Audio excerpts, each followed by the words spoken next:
সংযুক্ত আরব আমিরাতের মতো সৌদি আরবেও গোপনে ইরানে হামলা চালিয়েছিল এমন তথ্য প্রকাশ করেছে রয়টার্স। আর এই নিয়ে আন্তর্জাতিক অঙ্গনে চলছে আলোচনা সমালোচনা। দেশ দুটি অবশ্য বলে আসছে সংকটের কূটনৈতিক সমাধানের পথেই হাঁটতে চাচ্ছে তারা। যুক্তরাষ্ট্র ও ইসরায়েলের সঙ্গে ইরানের যুদ্ধে এখন বিরতি, তবে যে কোনো সময় আবারও শুরু হতে পারে পাল্টাপাল্টি হামলা। আলোচনা আর শান্তি প্রস্তাব নিয়ে অচল অবস্থা আরও গভীর হওয়ায় তেমন ইঙ্গিত মিলছে।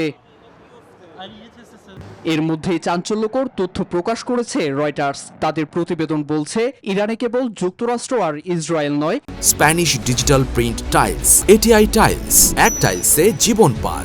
গোপনে হামলা করেছে সংযুক্ত আরব আমিরাত, এমনকি সৌদি আরবও।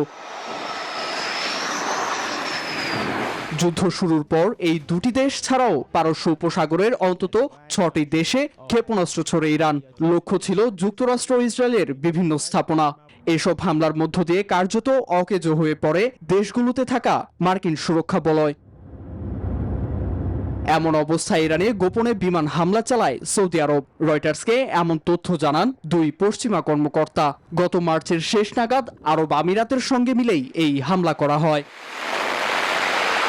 বিশেষজ্ঞরা বলছেন এই ধরনের প্রতিশোধমূলক হামলা পুরনো এক কৌশল, যার ভেতর দিয়ে হামলার শিকার হওয়া কমিয়ে আনা যায়।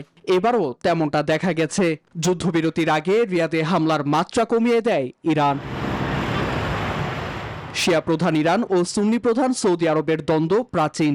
আছে প্রক্সি যুদ্ধের ভুরি ভুরি নজিরও।